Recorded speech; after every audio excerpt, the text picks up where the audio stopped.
Welcome back for the 5th season of the Joust About Careers podcast. This is the place to learn about careers from the people who are actually doing the work every day. I'm your host, Brian Brott, and our first guest of the 24-25 school year is Nick DeVore, a 2016 Van Buren graduate who is an electrician and project foreman for Bodie Mechanical Services.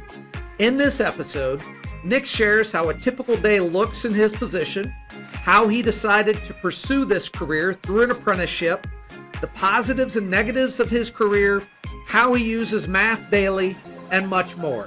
Whether you're interested in an electrician or construction career or are still exploring your options, I hope that what Nick shares today will help all of you make better career decisions and have fulfilling career journeys. Enjoy the show. Nick, thank you very much for joining us today, and I really look forward to hearing your career story. And I'd like to start the way that we start with pretty much everyone. What does a typical day look like for you as a project foreman? So typically, come in the morning, I'm always here earlier than everybody else, kind of get my day going. Usually I have a 2-week look ahead, so the previous 2 weeks are always kind of what I have coming up. Say this week, 2 weeks ago, I already have this already planned out. Everything does not always go as planned. Things change as we're contractors, so we kind of have to coordinate with everybody else, and it's almost a game in a way, to one who can get there first, and it's just kind of a game. It's a big game. It's all about coordination. It's all about scheduling. But a typical day is, right now I have my guys are on a schedule from 6 to 4:30. They come in, I do a morning brief in the morning, which takes about 15 minutes. We go over our safety precautions, everything, what we got going on today. We do job walks, stuff like that. There's times that now the days can obviously change with how many people you have on your crew that day or that week. If I have a crew of 14 or if I have a crew of 8, like I do today, that kind of changes. It can go from I can only go and talk to 2 guys the first couple minutes of the day, and then I got to get to the next 2 and then the next 2. But usually, like right now, it's pretty fast. It's really easy. I just kind of whatever they were starting on last, say Thursday, because we're only working 4 days a week, Monday through Thursday, 10-hour schedule. It is kind of a luxury. You get your 3-day weekends. But they usually know what's going on coming Monday. Just kind of ask them if they have any questions, if they need anything. If so, they write it on my whiteboard that I have out on the job right now currently, because I'm in my office trailer right now. But I mean, that's really typically, it's a typical day. You're working as an electrician out there all day long. It's whether if you're running conduit, if you're pulling wire, you're setting gear, you're mounting panels, you're taking layouts and stuff like that. It's really, there's a lot that goes into it day to day. It's not all the same. Nothing is, it's not like a factory where you're going in the same thing every single day. So it can kind of change. So it's a really broad question for me to answer, my days can change on a flip of a switch. As the foreman, how often are you out, like you said, putting in a panel, running conduit, things like that? Is that every day that you're still doing that? Or is that maybe only couple times a week you would do that and the rest of your time is in the office? No. So for me, I'm out in the field. I'm constantly walking the floor. I'm constantly paying attention to where these guys are at, making sure they're staying on task. And, there's not a whole lot of downtime if there's questions and they're, say if you're staring at something for a long time, I'm right there to give them the answer that they need right now. But that all comes into planning. That all comes into scheduling again. Are they doing the same thing every day? No. Are they always mounting panels? Are they always pulling wire? No. There's different phases of projects that we do from putting the first shovel on the ground to, hanging the last light fixture and being turnkey at the very end. So it can very change. Like I'm on the floor probably, I'd say 7 hours out of my 10-hour day. The other 3 hours I'm in my office, which is, sporadically, I could be in my office for 10 minutes. I could be in there for 2 minutes. I could be in there for 2 hours. Right. It just basically depends on, my meetings, stuff like that, job walks, coordination meetings, stuff like that. How long did it take you to become a project foreman? And is that something where there are levels that you can advance to beyond that? Or is this a level where you think you'll be for quite a while? How does that work? So, project foreman, field superintendent, they both go hand in hand. It's both the same thing. I report to one guy, which is my project manager, which basically sits in the office back at our home base. And he basically, what he does is he does all the fine tuning, all the payroll. I submit all that stuff to him. And he basically makes sure that all that paper gets pushed to the front of the office, which is obviously our overhead of all of our people. The levels, from how I've been a project foreman, field superintendent for, however way you want to look at it. I've been that since, well, this would be my third job that I've oversaw. So my first project I oversaw was UPS distribution, which is outside North Baltimore on 18. The second one was actually in Van Buren at Home Depot. We did a plug power hydrogen station for them, which converted all their forklifts to from electric to hydrogen powered. And then the job I'm on now is Grove Systems, which is another big project, another big year plus project. No, I guess my drive and my work ethic, and I've always wanted to be. I'm a leader born like that. I love being in charge. I love being in charge of guys. I like how everything works. And I think that they look up to me, but I also look up to them, because without them, this project goes nowhere. This isn't a one-man show. This is me just coordinating, me just scheduling, me just making sure that they have what they need to, put everything in and put all the pieces of the puzzle together. But, as far as the stages and how you get here, it just hard work and, a lot of time that you want to put in to making sure that you're going to get there faster than what your goal is. That's kind of how I've always thought of where I wanted to be. Okay. When you were in high school, what were you thinking when you were graduating? Were you thinking that you would eventually end up as a project foreman? What were your thoughts, and what did it look like when you first graduated from high school? So when I first graduated, if you would have asked me then, I would be the running back for the Pittsburgh Steelers. But that's not the case. I guess, when it came time to me deciding if I was going to go play football or if I was going to go to work, I wanted to go to work, but I also wanted to learn a trade as well. I always thought that those guys, one, made a lot of money. And, they always kind of lived lavishly. They always had what they wanted. And I like to have nice things. I like to have a lot of fun. So I did choose the route of making money right off the rip, because, you see your first $500 check, when you're 18 years old and you're thinking, wow, and now that's not the case anymore. And it obviously just keeps gradually building. But, from when I was in high school to now, I wouldn't change a single thing I did. This is exactly where I need to be. This is what I need to be doing, by grace of God, from everything that's happened. Right. You went to Vaughn Industries. What can you tell us about that apprenticeship program? You were part of that for a couple of years, and then maybe talk about how that then transferred into your next position. So when I went to Vaughn Industries, I was pursuing a 4-year apprenticeship there.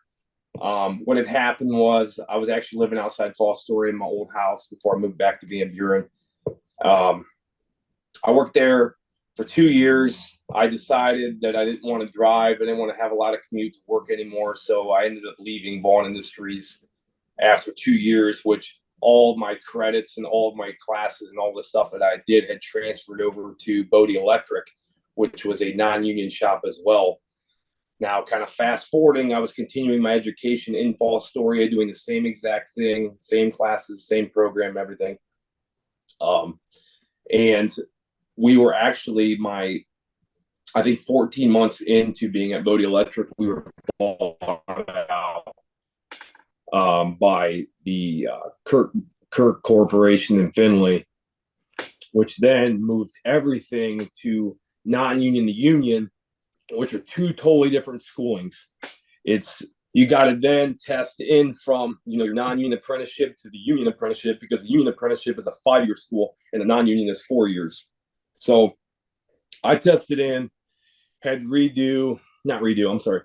I had to do 2.5 more years of schooling, which then gave me my journeyman electrical license as an electrician. And then, I was on the ground running from there. Okay. I think it's interesting you talk about testing. A lot of times students think, well, I'm done with high school. If I go to college, I'll obviously have tests there, but I'll never have tests outside of school. But you have to, I'm sure, show that you are constantly keeping up with the latest knowledge so that everything you do is safe. Yeah. So what we have is, we have code books that we have to go off of. You can't just start slapping things in there a certain way. It has to be in there according to the NEC. It's a big deal, because life's on the line, and buildings have to be exactly the way that they're, drawn out to be. As you think about your career, there's obviously positives and negatives to every career. Are there maybe a couple things that you want people that are maybe considering this career to know about, both maybe one or two positives and one or two, not necessarily negatives, but just they're not quite as good as the positives, so that people aren't going into this career blindly? I think I'll start off with the negatives and I'll end with the positives. The negative part is you have to get up early. I get up every morning at 3:30. I don't come to work until 5:30 every morning, and guys start showing up. They get here at 5:50, 6 o'clock. We start work at 6 o'clock. Now that's just this job oriented, but that's probably the biggest negative. And you have to work 10 hours. You have to work. That's a big deal. If you don't work, then there's no room for you here.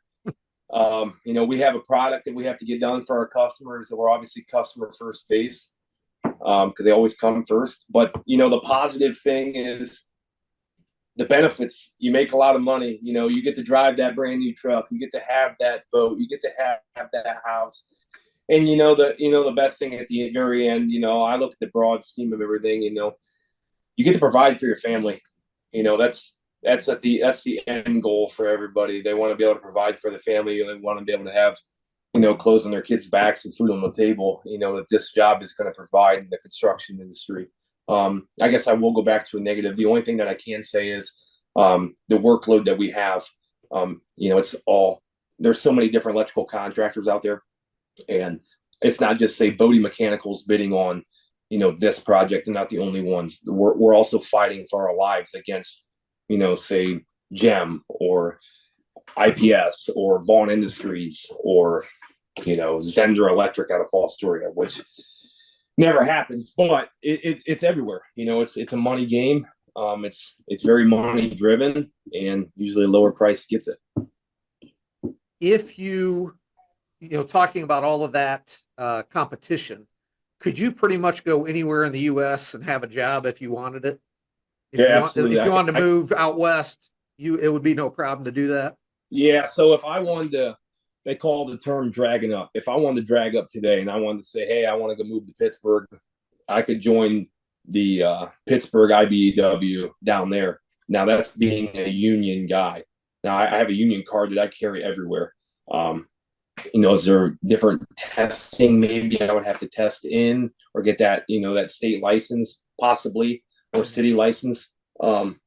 But, non-union, you can pretty much go wherever you want, non-union wise. Right. But again, there are states that are very union powered, and there are states that are very non-union powered. So, if you had to pick out one accomplishment you've had in your career that you're most proud of, what would that be? I think my biggest accomplishment was my very first project, being able to hand it over to UPS and saying this is the product, and having very little to no hiccups at all, and basically being a turnkey project, which I hope that the more projects I do. But that being my very first project, that was, I think, a 700,000 square foot warehouse building that ended up being a conveyor system on the inside, which we see all those trucks nowadays. That's the hub that they come into, they load out and they go. That was my very first one. So I would say that was my very first accomplishment, next to, moving back to Van Buren. That's probably my second one. obviously there are mistakes that can be made, and obviously working with electricity, that's can be very dangerous. And obviously in any construction site, there's possible problems all around. Can you think of a mistake you made that, looking back, you're glad you made it because now you are a better, safer worker because you made that mistake and have grown from it? I think just, getting in and out of equipment, I've had my fair shares of wrecks of equipment at a very younger age, just trying to be almost bullhead and just trying to hurry up and go, go, go, go, go. Right. Like that go, go, go is only good for, very little to none. Honestly, taking time and paying attention to your surroundings. I guess maybe possibly being in a vehicle accident or an equipment accident, there's so many things that you could do to prevent that. That's probably the only one I could say that's safety wise. Constantly wearing your PPE. I mean, when you're out on the job, you have to wear that stuff. You need your hands, you need your feet, you need your eyes, most importantly, for the rest of your life, even when you're retired. Yep. So staying up on your PPE and, pay attention to your surroundings. All it takes is 1 second for something bad to happen. But if you take that 2 minutes prior, that could save, your life going home that night. Right. And ultimately that is the most important thing. Yeah. As we wrap up, as you think back to yourself in high school and where you are now and how far you've come, what do you know now about careers that you wish you had known when you were back in high school? I wish I'd have taken seriously more of the math side of the school, because I deal a lot with math all day long. Whether that's measurements, whether it's money, whether if it's hours, whether if it's just anything in general, it kind of goes hand in hand with everything that I do. Math is just a huge part of my day to day, with angles and figuring out everything and how something could say fit, when it comes to say rigging a piece of equipment or rigging and setting, like say a huge transformer, there's a certain amount of angles and, the heights of a crane that you can lift at and what the capacity of the poundage it can, how high it goes and how much it can pick up at that angle. I would think taking seriously school more serious, I guess I should say. Right. That would be my best answer there. Right. So that math, did you enjoy math when you were in school, or did you feel like you had some skills that were math related, or do you feel like you've just developed those after high school because you can see the real world uses of that math? Absolutely. I wish I'd have paid attention more. I wish I wouldn't have had that mindset of, it's 3:00 almost here. I just want to go to football practice. I just want to go to wrestling practice. I just want to go home. Right. Taking care of the, those 4 years in high school, because you don't get those back. You then have a time where you do have to wake up to an alarm clock. You do have to go to work. You're not punching a clock, but you are going to work every day, and there are people that are depending on you as your future family, stuff like that. Right. So that's what I would say for that. Right. Well, Nick, I really appreciate it. Some very good insights. It sounds like you're doing really well in your career, and I know the Grobe edition that you guys are working on, I know that's going to be huge for them, and you're definitely having a huge impact on our region with the work that you do. So thank you very much for sharing all of this. And I hope that some people will reach out to you if they have any other questions about your career journey. All righty. Thank you. If you liked this Joust About Careers episode, you can explore previous episodes and highlights to learn about even more careers of Van Buren graduates. To be sure you don't miss upcoming episodes, please click subscribe on YouTube or your favorite podcast platform so you'll know when the next episode is released. Thank you for spending a portion of your day with us, and we hope you will continue to prepare for your future by learning just about careers.